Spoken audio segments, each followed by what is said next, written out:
Wow, season 21, Big Brother, kicked off tonight. Really good episode. We got to look at what the theme is for this year. We got to know our house guests a little bit better.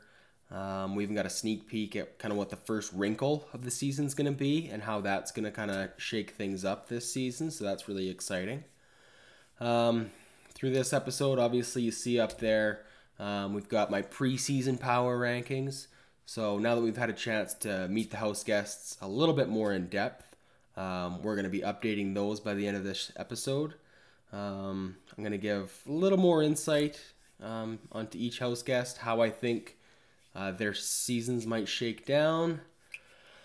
We're going to have a little look at some of the seeds that were planted for potential alliances in episode 1 tonight.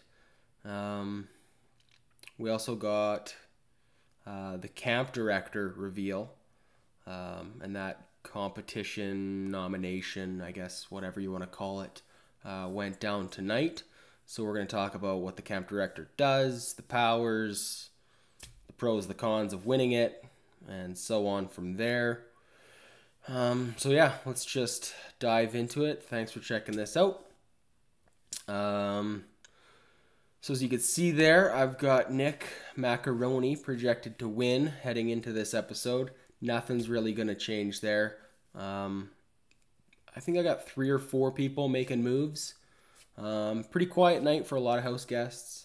And yeah, let's just kind of recap the show and then we'll get into the power rankings from there. So right off the top, we learned that the theme of this season is summer camp.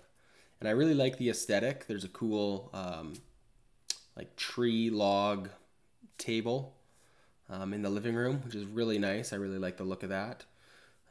We also got an indication that some of the house guests might know each other. And then it was revealed that there's only 2 that know each other. So I thought that was pretty boring. I thought maybe we'd have more pairs of people who know each other, right? I thought that would be a little more fun. But I do think I have a solution to that. Maybe another trick up their sleeve. I'll get into that later in this video.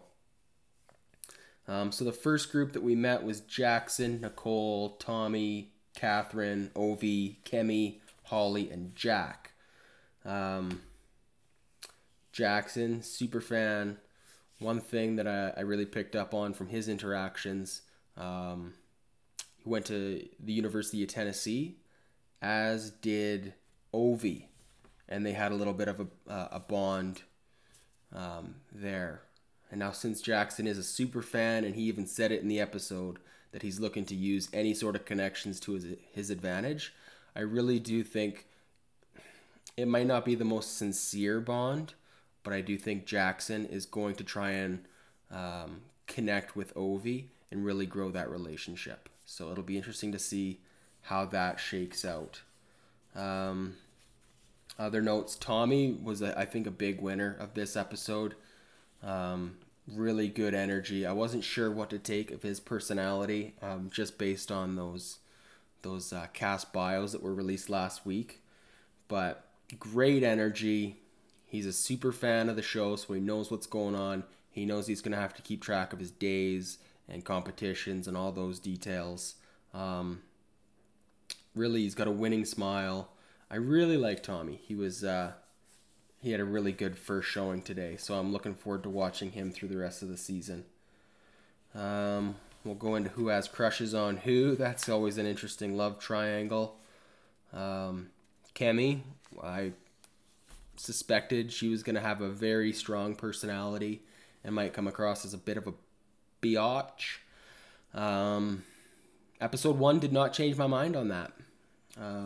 But she seems like she owns it, which I think in life is great. If that's who you are, lean into it. Good for you. But I do think that for this competition, it's not going to work to her advantage.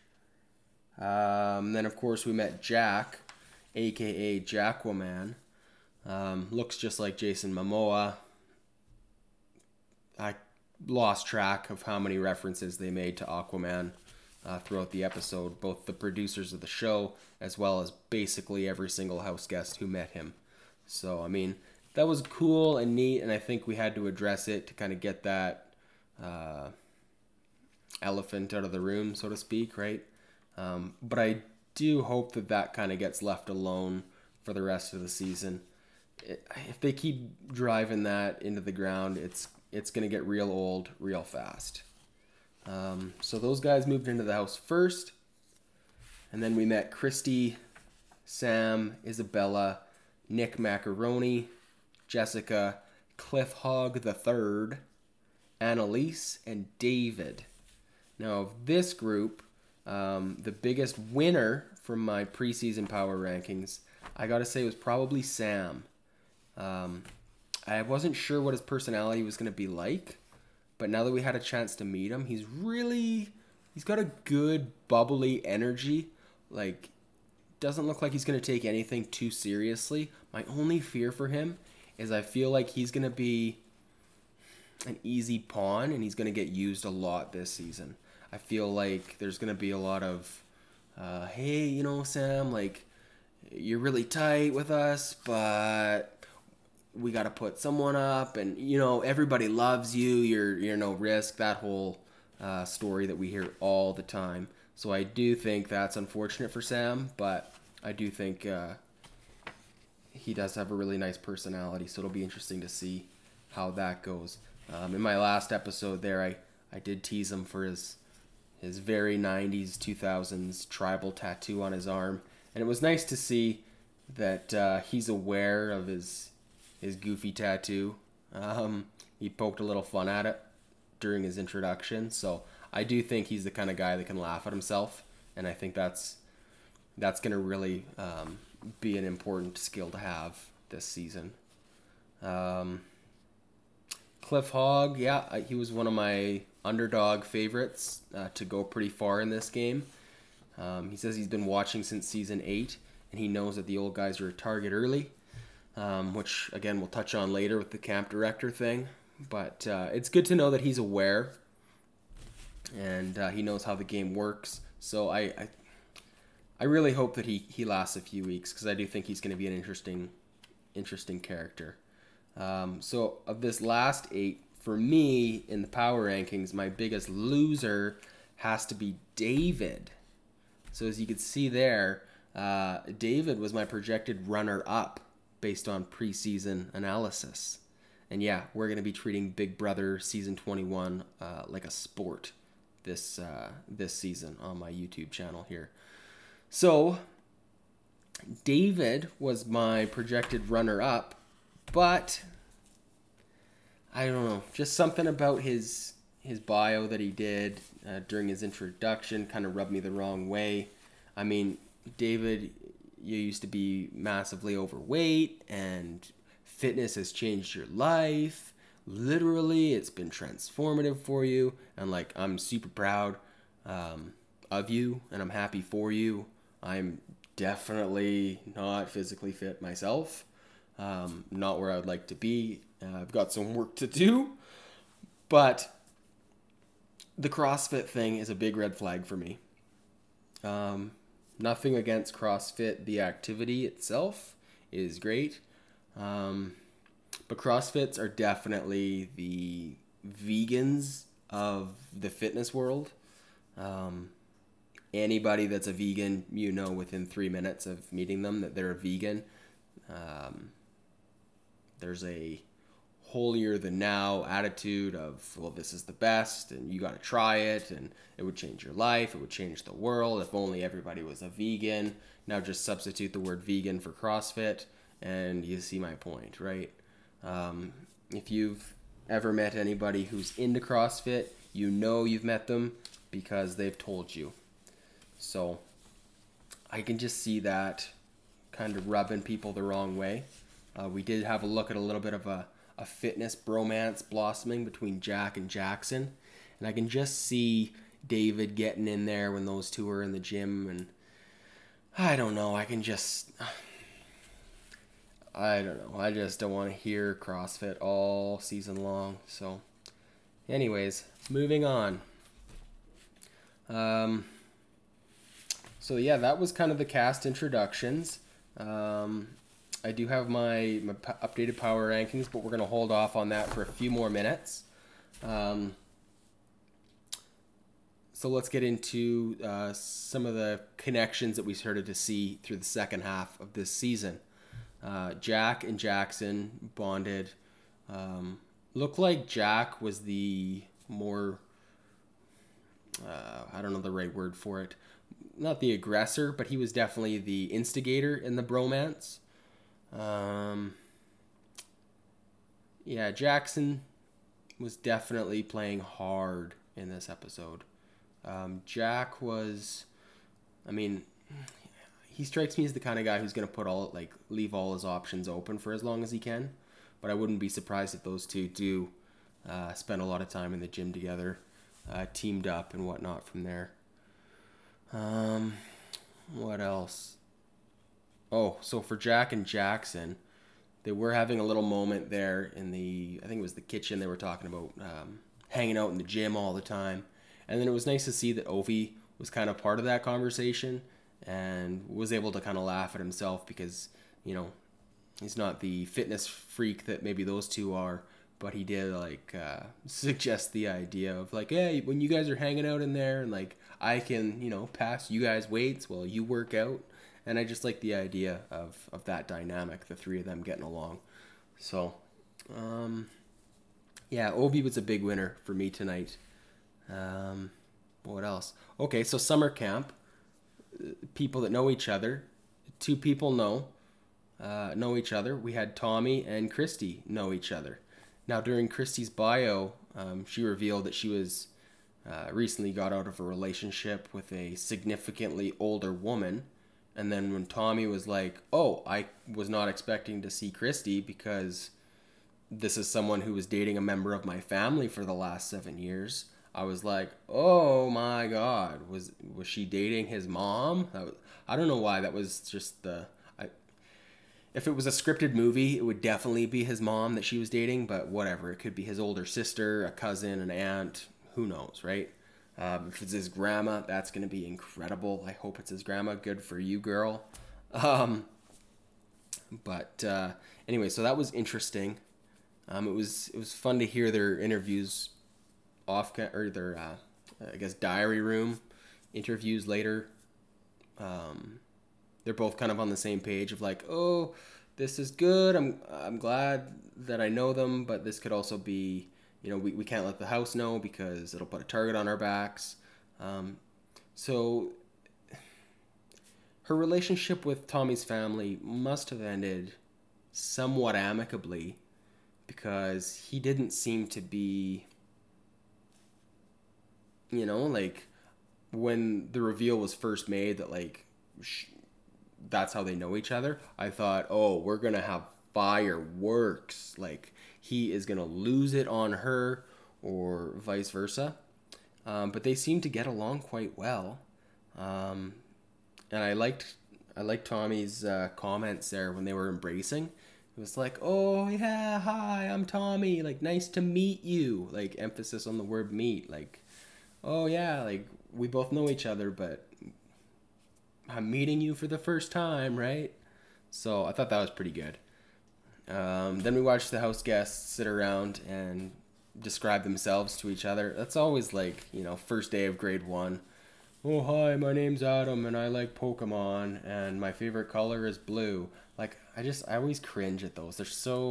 They're the most superficial. You don't learn anything real about anybody in those sort of icebreaker games, oh, I'm Adam and I have an addiction to Funko Pop figures. Okay, good for you. Anyways, yeah, it's a necessary evil. We got to go through it. But of course, we got our first glimpses at some showmances, some potential showmances for the year. Sorry, just to rewind a second, because we're on showmances now. When Tommy and Jack first met, Tommy's eyes lit wide up, and he has the biggest crush on Aquaman. So that was cute. Yeah, Tommy, I'm in love with that guy. So, anyways, Showmances. We had 2 or 3 showmancy love triangle kind of things happen tonight. During introductions, it was very clear that Jack has eyes for Holly. That Jackson, and I'm going to get those two mixed up all season long. But Jack has eyes for Holly. Jackson has eyes for Annalise. And Annalise, as well as every woman and Tommy in the house, have eyes for Jack. So that's interesting to see how that'll play down. But that could be like a 4-way power couple plus Tommy. Who knows moving forward. Yeah, that was fun. That was basically it for Showmance seedlings that we kind of had a look at. I mean, that's definitely not at all an exhaustive list of the potential romances to happen this season, but those were the first 2 seeds that we got to look at before the announcement from Julie that the first real wrinkle of this season was the introduction of a camp director. Camp director had a few special powers. Obviously, they're safe week 1. They're going to have some sort of an impact, although it wasn't revealed what the impact would be. They're going to have some sort of an impact on the head of household competition. And it was an elected position. So the house guests had to vote on someone to encompass that camp director. It was not like a physical competition. It was just, some informal campaigning, and then they all put their votes in, and away we go. So initially, the vibes around the couches were, nobody wants this. Like, this sounds too good to be true. You're safe week 1. Oh yeah, you're gonna get a lot of blood on your hands. Very common reason. A lot of people don't even want to win head of household week 1, right? Like, you don't want to piss off 4 people that you haven't even met yet, right? Now their first impression of you is that you didn't like them or whatever, right? Then Cliff stands up. And I was happy when Cliff did this. I was really hoping he was going to be the only person to stand up. But obviously he knows, like, old guy in the house, easy target week 1. He hears from Julie, safety week 1. All right, it's going to be blood on my hands, but I got to do something to try and prolong my experience. Cliff knows that he's in the most danger early. So the longer he can stay safe in the game, the bigger chances he's going to... I guess that applies to everyone, right? But it's really true for him. So he nominated himself, and I really did expect that was just going to be it. Everyone was just going to go, all right, sounds good. Cliff, I like your reason. So far, you haven't rubbed anybody the wrong way. Let's just all go with that. It's easy. You got it, right? But then David stood up, threw his hat in the ring. This was the beginning of the end for me in terms of my bandwagon on David. So David stands up, nominates himself. He says, well, I'll be interested as well. And then Jessica stands up. Hi, I'm a Libra. Jack says, well, now I'm sold, which, like, a sarcastic, funny comment. So we got those 3, and then one I was not expecting was Jackson stood up, and he nominated himself as well. Now, the first 3 had basically the same motives. They hear safe week 1. They hear that camp directors got the ability to impact someone's game, and they all were basically in it for the same reasons of, I don't want to go home early, I want to be safe, I don't want anybody else to have the power to affect my game, so it's just safest if I have that power, right? Jackson, on the other hand, he had different motives. Jackson had an offensive mindset when it came to this camp director role. He wanted to basically get out there. He wanted the power. He says, I want the ability to tinker in other people's games, right? And then from there, everyone broke off, and they started campaigning. We didn't see much campaigning from Cliff and David. I assume that off camera, they probably got a pretty good indication that there's two front runners in this race, and it's if you're not going to win, you're almost better off just bowing out and linking up with a horse that might actually win, right? So Jessica and Jackson were the two real campaigning people. A lot of the house guests knew that both were campaigning. I think Jackson was aware that other people might be campaigning, but Jessica, she seemed blindsided by the fact that she didn't get like a clean sweep of votes. Which leads us to the first kind of alliance seed that we had a look at tonight. I think they called it Girl Power plus Tommy. I don't know if it was all the girls in the house plus Tommy, but it did seem like it was a pretty full bedroom that was all kind of discussing, like, yeah, Jessica, like, you got this, girl, and Tommy's in there with his great attitude, and like, yeah, this is awesome, and like, good for him. And everyone seems to like Tommy, which is great. And then the vote happened, and I think Jessica was pretty shocked when that goop blasted her in the face. And then after, she seemed pretty upset too. She said that a lot of people told her they were voting for her, and obviously in the end she did not have all those numbers. So I don't know. I think she's going to be pretty testy tomorrow night for episode 2. So we had the camp director competition. Competition isn't the right word for it. It was a vote, and they revealed it with a big blast of goop to people as they got eliminated. It was funny. Isabella got blasted in the face so hard she got knocked down. She's actually, you know what, a pretty sweet girl, and she's moving up in my books. So yeah, it was a good episode for her. Obviously in the end Jackson won though. So he campaigned really hard. He played a aggressive game right out the bat. And I was kind of expecting for a super fan to know better, right? Like, he came out hard, and now his reward for week 1 is like, yeah, he's safe week 1. But like, he was pushing people when it came to like, no, we got to vote. We got to band together. We got to like draw lines in the sand, like all this stuff, right? So, I mean, yeah, it was good. He was able to convince people to come with him, and that is going to be good moving forward, but he's going to have to dial it back and learn a bit of bedside manner moving forward. Because yeah, I mean, we've seen that all too many times before in this sport where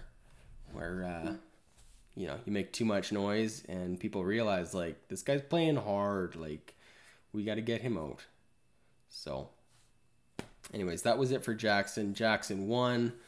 Julie revealed a bit of what his reward was. We still don't know what impact he's going to have on the HOH competition, so we'll probably find out more about that tomorrow night. Maybe not until Sunday, but I bet you we're going to find out quite a bit more tomorrow. Obviously, he's safe week 1. And then we learned that as camp director, he gets to banish 4 house guests. Now, we didn't learn... obviously, it was at the end of the episode, so we don't know the 4 house guests that he's going to banish. But what banishing means is basically 4 people are up for elimination. It's not voted on. 3, I guess the top 3 who finish, it'll probably be some sort of competition. But the top 3 are safe and get to return to Big Brother. And the last place person, their show's over. Like, they're done. It's down to 15 people. Or is it? So, that's a lot of blood on his hands. And he even said, like, as the credits were kind of rolling at the end, he's like, oh, like, I'm sorry, guys. Like, someone's going to have to go. I don't know what to do. I'm so sorry. And, yeah, there's going to be 3 people coming back in the house with, like, a vindictive axe to grind. And he knows it, and, I mean, that's why nobody wanted that position, right? It's a lot of blood to have on your hands early. So, in any case, yeah, where do we go from here? So when it comes to the banishing, what I see happening tomorrow is, I think tomorrow we're going to find out who the 4 banished house guests are, but I don't think they're going to compete. I think tomorrow night he's going to have to name his 4 house guests. There will be turmoil. I think by Sunday's episode, they're going to compete, and one's gone on Sunday night. And then I think by midweek, again, we're back into the rhythm of head of household and nominating and sending them home the old-fashioned way. Now, the interesting thing that I think is coming our way with this banished house guest nonsense is I think that when one house guest gets eliminated, whether that might happen tomorrow, might happen on Wednesday, or probably happen on Sunday, but I think what happens is one house guest gets banished, like forever, they're done, and then I think we're going to have an all-star return from a previous season.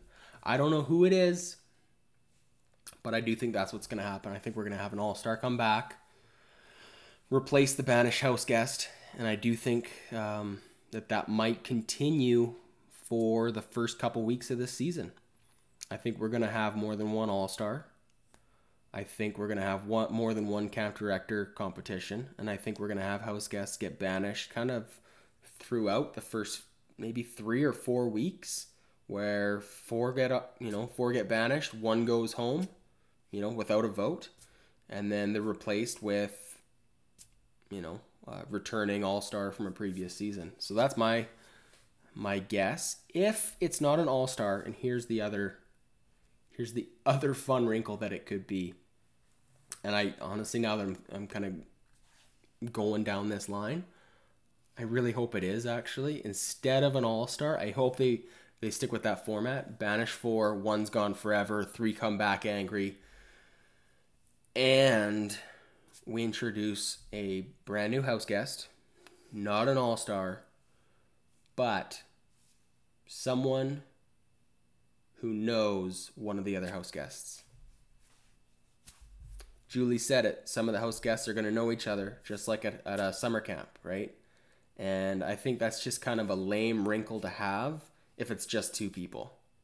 If it's just 2 out of the 16 people happen to know each other, why even do that at all, right? It would just be easier to say Tommy or Christy, try again next year.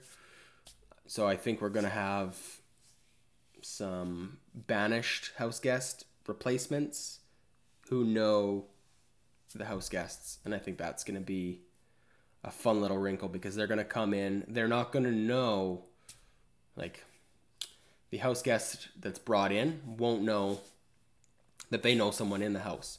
And the person in the house won't know, obviously, that someone they know is coming in. That's a lot of no's. So that's a good place to end it. Let's just have one look now before I go. I promised you we'd have an updated look at our power rankings. Before I do that, I'm just going to remind you, if you did like this video, please give it a like. If you really liked it, please subscribe. And hit the bell for notifications if you really, really ridiculously like this video. I'm going to be doing videos like this every Friday and every Sunday throughout this, or every Friday and every Monday throughout the season. So every Friday I'll be a little bit of a longer episode. This one's pretty long too. There's a lot to talk about with the season premiere. Most of them aren't going to be this long. But every Friday is going to be on the longer side because I'm going to recap both of the midweek episodes. And then every Monday I'm going to recap what happened on Sunday, look to the week ahead, how we think things are going to shake down. As well, every single week we're going to be doing an updated power rankings. So let's get into that. The updated power rankings. Boom. Okay, so a few movers and shakers, and I just want to explain why I think people are moving where they are. First of all, as you can see, boom, early evictions. David, early eviction. He was my runner-up in the preseason. That was my preseason spot for him. I thought he'd finish second. Now I think he's going to be one of the first 2 or 3 people gone, to be completely honest. Who else we got for a big move? Tommy moved up. I think I had him in the jury house last time. But now, final five, honestly, for the longest time tonight, I had him in the runner-up spot. The only reason I bumped him back down into final five is I think he's going to be a final three with Nicole and with Nick. And I think Nick's going to win the final three competition. And he's going to choose to bring Nicole with him to the final two because I think Tommy's going to be so popular that Nick's going to realize if I bring Tommy to the finals, he's going to get a clean sweep. He's going to get all 9 votes. So that's kind of the way I see that shaken down. We've also got Ovi bumped up into the final 5. Biggest reason for that is I really liked his personality after meeting him tonight. The bromance between the two Jacks, Jack and Jackson, and then Ovi kind of as like a tertiary character who's like, oh yeah, you guys are hanging out in the gym working out, I'll bring you a towel and I'll bring you water and I'll put your weights back on the rack. Like, I feel like he's going to be shielded by those two early in the season, so that'll get him far, and then by the end game he's going to be less threatening. I think he's not going to be a competition beast, although I do think he's going to be like low-key really good with puzzles and stuff like that. So that's a lot of fun. And then obviously I had to bump Cliff Hogg down to make room for him. And yeah, that was basically kind of the updated power rankings now for episode 1. So I'm going to update them again on Friday, and then yeah, we'll go from there. Every Monday and Friday, we'll update the power rankings all season long. I still think Jessica is going to be our first eviction. Well, I don't know if eviction's the right word. Banished house guest. I think she's the first one out of the house. Okay? After she's out, yeah, it could be anybody's game.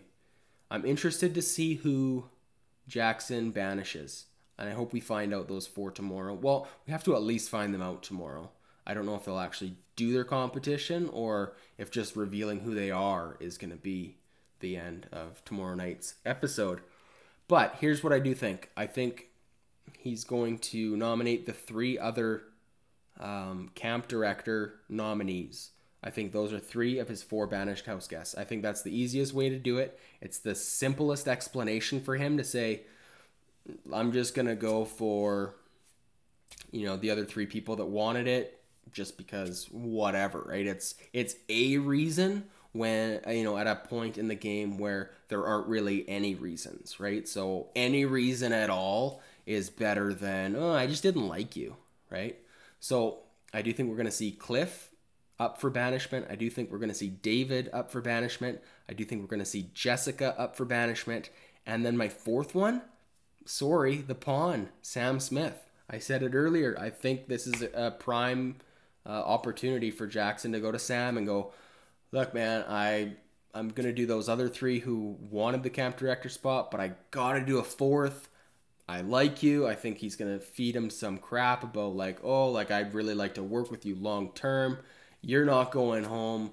Like, there's the 2 old folks there, Jessica and Cliff. You can beat them in any competition. There's no way you're going home. And because Sam's such a big teddy bear, I think he's going to be lighthearted about it. And I think that's one guy that Jackson can banish on week 1 who won't come back into the house with a grudge against him. I do think that most of the other people would hold a grudge.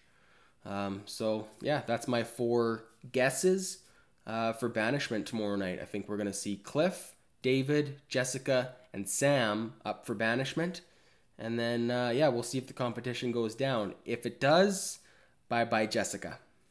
If not, Jessica, you get to hang out until Sunday night. And then, bye-bye, Jessica. Okay? Thank you guys so much if you did stick it out this long. I'm having fun doing this, even though probably nobody's watching. I have like 10 subscribers, so comment on this video if you made it this far. Let me know what you guys think of these updated power rankings. Let me know what you guys thought of week 1. If you guys like this camp director idea, how long is this twist going to be in the game? Is it going to be something that's all season long? I don't know how they could make that work, right? Do you guys think that there will be a replacement for whoever gets banished? You know, some off-camera cast member. If so, is that going to be an all-star from a previous season? If so, who do you guys want? If not, do you guys just think it's going to be a total random person? Or will it be someone that one of the 15 remaining house guests already knows? And we'll have more of that Tommy/Christy secret, we know each other type alliances. Okay, guys. Yeah, thanks for this. I had a lot of fun watching the show tonight. I had a lot of fun doing this video. Again, like it if you like it, subscribe if you really like it, and hit that bell for notifications if you really, really ridiculously liked it. And I'll see you guys on Friday.